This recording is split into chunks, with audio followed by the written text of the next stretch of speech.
Hebrew పుస్తకము 11వ అధ్యాయము 6వ వాక్యము.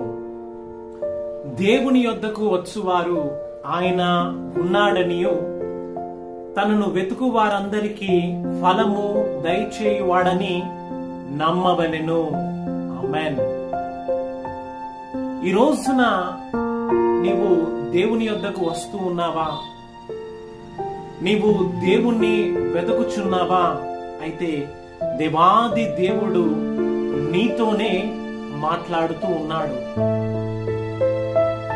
ఆయన యొద్దకు వచ్చువారు మొదటగా ఆయన ఉన్నాడు అని నమ్మాలి.